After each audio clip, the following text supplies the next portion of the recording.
Hi guys, welcome back to another episode on Jewish secrets on wealth creation, okay? Particularly Jewish financial parenting. This is the episode 2 of it. So let's delve right into it without wasting any time.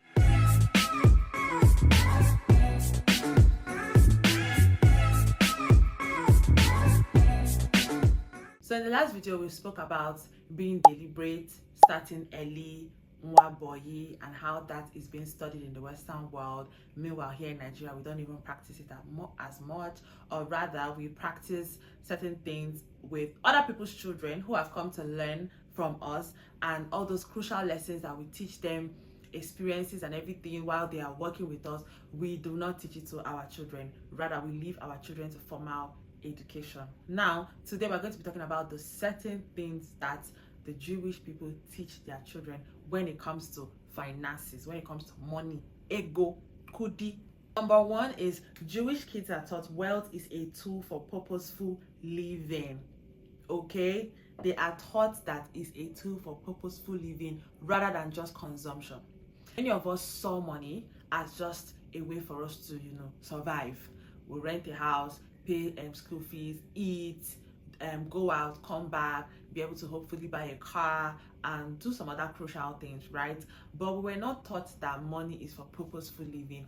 When I say purposeful living, I mean being able to give back to your society, being able to live a life that would go ahead of you after you have left this world. That is what money is for. It's not just for consumption. Our wealth is supposed to be a blessing to the society. I know also many of us saw that our parents were always giving people money, right? And then you say, why not give this money to me? If I put all this money together that you have, giving people, like, I know how much we're going to have. Or maybe sometimes you would ask your dad or mom for certain things and they're like, oh, there's no money. And next thing you see them giving money to someone maybe who came to the house to ask for money, maybe for medical bill, for, child school fees, certain things, or maybe in church. Like my dad, he would just stand up, go to the altar when they are doing some donation and donate or agree to pay school fees for a certain number of people. Or maybe some women in church will not have money to buy the women wrapper for certain occasions. He will buy for like 10 of them. So many things that he would always do. And the truth is that we never taught our children why. They just see us doing this, which is good. But sometimes it is okay to sit them down and teach them why you are doing this thing. And that is what the Jewish parents do for their children. They don't just allow them see. Yeah, I know when they see it, they learn it, they know, but sometimes they don't understand why. And the why is the key to so many things that is happening now. The why. When you see certain things happening, before you judge, before you speak, before you react, ask yourself why. Now, had it been I was taught, see, it is important to give. I would know that I would start giving from when I was small because I didn't even have an issue with giving. All the money I had at the time, it was my siblings that took it. And I'm not someone who is, stingy and all that. So I wish I started giving to people as early as possible, no matter how small. You might be making, maybe your parents are sending you only 30K, only 50K for your allowance. If you bring out 1K and buy something for someone when they are hungry, that's giving. Do you understand? Like, you must not give 10 million, 100,000, 10,000 before you consider it giving. That is what we should start teaching our children from when they are small. This salary we are giving you, give your tithe to God. You know what? We're going to get into that part. Let's take it one step at a time, okay? You know that it is because of all the so many givings our parents were giving that God is blessing them. The economy will get hard. So many things will get hard, but yet they are still floating. All your needs, all your desires, they try their best to meet them. You go out there, people help you. Oh my God, your father did this for me. Your mother did this for me. It is because they were giving. Even though I know sometimes they gave just way too much. They didn't structure their giving. But now you will learn to make your children to structure their giving. So they will not just give everything away and they don't even have any. Because it is written in the Bible that a wise man will leave wealth for his children's children. So if you are saying, you know what, I'm going to finish all my money, my children should go and hustle for themselves, I'm enjoying everything, I'm sorry, but it's wrong. You're going to teach your children how to manage that wealth that you've made from when they are small, and they will manage it and they will multiply it for their own children. And that is you still being the one to make sure that, like, it's still from you basically. So you're a wise person for making sure that your children can teach their own children, and just like that, it keeps going that way. When you see a company standing for 50 years, 30 years, 100 years, Guinness has been around for, if I'm not wrong, I think the 70s or 80s. Do you know what? I don't want to assume. I'll write it on top because I watched a movie. The name of the movie is Guinness. Very interesting, very wonderful movie.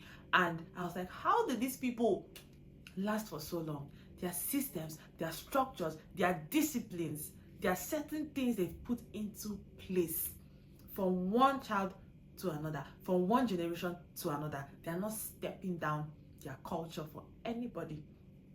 Just like in my workplace, every last Monday, they will teach you something about the culture of the organization. It must enter your head. It must stick. And everybody knows. There's certain things you do and they're like, everybody's like, this is not our culture. And you'll be the odd one out, because yes, you are the odd one out. They can't be teaching you something every last Monday and saying it all the time, and you refuse to learn. Okay? Number 2, they are taught not only to work and learn, but to work and create value for themselves and for the society. Whatever these children are taught, it cannot be just for their self alone. Myself, Owem, that's selfish. And someone who is selfish would not even want to create purposeful wealth for their children's children. See Nigerian politicians now. All they want to do is just put their children in politics for them to keep looting. Meanwhile, there's a better way to actually leave a legacy. A good legacy, a good name. Not the one that they are leaving behind. When you hear about them, you're like, just like that. Their names being tarnished generation to generation. From the 90s till now. Why? Because they've decided not to do the right thing. And before you know it, the name will just fizzle away. Gone. Like it never existed. But no, you and I, we want to create legacy, okay? And that is why we're going to be learning from today. So, 1, you will learn it for yourself and learn to teach your children. If you already have a child, oh, wonderful, God bless your soul. You're such a great person, okay? Having kids is not easy. I accept that. It's not easy. I'm even scared of it, but I know that I'll have my own kids soon. So yes, let's go back to it about creating value for themselves and the society. Creating value is starting a business, inventing something, and even in their 9 to 5. Yes. A company that employed you can take you from 0 to 100. That is you creating value. So many people that work for certain companies, you see them, they'll call them to Money Point, they'll call them to Kuda, they'll tell them to come to Union, UBA wants them, this one wants them. That is because they are creating value. So I know that we make it look like you cannot have wealth when you just work a 9 to 5. It's not true. You can create value for the company you work in. And from there, it transcends to something even bigger than you. So let nobody make you feel bad that you enjoy working 9 to 5. Or that you actually want to work 9 to 5. Let nobody make you feel bad. And let also nobody make you feel bad that you want to start a business. But you need to make sure that this business you want to start, why do you want to start it? Do you want to start it because you know the country is so hard and they want to jump into business? Which is a very valid reason, honestly. But you need to, go back, check yourself, and be sure that there are other wonderful reasons that you have in mind so that that business could be sustained properly, okay? These children are introduced to entrepreneurship early, very, very, very early. And it may not be them owning their own business, but it will be that they join their parents and they see how they work in their own workplace, in their own stores. All this teaching just helps them know that, see, it makes them successful from a very young age. Just check around you, people who expose their children to certain things from a young age while still guiding them. While still properly guiding them. They're not even up to 30 and they're so rich, they're so successful, they are creating wealth, they are expanding their horizon. In order for you to create value and for your children also to start creating value when they are small, their holidays are very important. Leave that lesson that they are going to and whiling away their time. Take them to work. Even if your work let them type for you. Give them something to type. Most of our children don't even know how to type from when they are small. Why? And these people, the way their brain assimilates, oh my goodness. Take them to a French school. If you're in Nigeria, let them learn another language if you speak only English. If they speak French only, take them to learn English. there's German, there's Spanish, there's Chinese. Let them learn how to speak a different language. Let them learn something about the work you do. Introduce them, find out what they really want to do on time, and start exposing them to those contents. Not they will go to school, they will do social studies, maths, CRS, that doesn't even get them closer, CRS that don't even get them closer to God. And then you come back, you still send them to lesson to learn the same thing again. Trust me, they will thank you for what you've done for them if you start early to do these things that we are mentioning. It's you and I. We're doing it together because I'm learning also. I need to start learning it now and start, reminding myself that this is what I'm supposed to do. And hopefully find the right partner that also aligns, right? That's also very, very important, especially if you're not, married yet. It's very important to find the right partner that aligns with you. In my last video, I really talked about the Korean family and their entrepreneurship style. Very, very, very important to imbibe that into your children, especially as someone who is a business owner. And also, if you work a 9-to-5, you can help your child get an internship in your workplace. Take them to where they would send them on errands and teach them certain things. Make sure your children start volunteering to work in certain places from when they are small. They don't know these things. They don't, trust me, they don't know these things. In Enugu, there's so much that I did not know. It was even Lagos that sort of like opened my mind to like so many things. You can start now for their sake.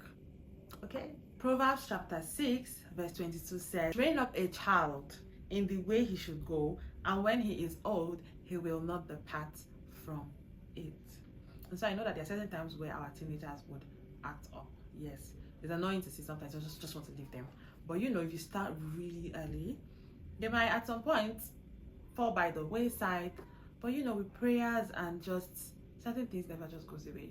They will pick it up again and then they will keep going. Also, Psalm 24 verse 1 says, the earth is the Lord's and everything in it, the world and all who live in it. In essence, everything belongs to God, including money. All the resources in earth belongs to God. And so we're supposed to go about these resources in the way that the maker wants you to handle them. We need to start seeing ourselves as only custodians of this wealth.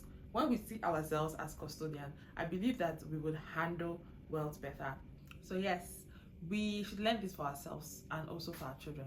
If you're not someone who sees your job as a place where you're creating value, or your business as a way, or as a way to create value, you can start now to start seeing it as that. You can start now to start saying that you will employ people, you will pay people, you are creating value. Okay, you are creating a huge value. In our next video, we're going to be talking about open conversations about money, how to have open conversations about money with your children. It is very, very important. All right, so see you in my next video. Before we leave, please like, subscribe, drop a comment, ask a question. Okay, let YouTube know that something is happening on this channel, on this video, so that they can push the video out to other people, so that they would learn just like you and I, we are learning. Thank you. See you in my next video. Bye.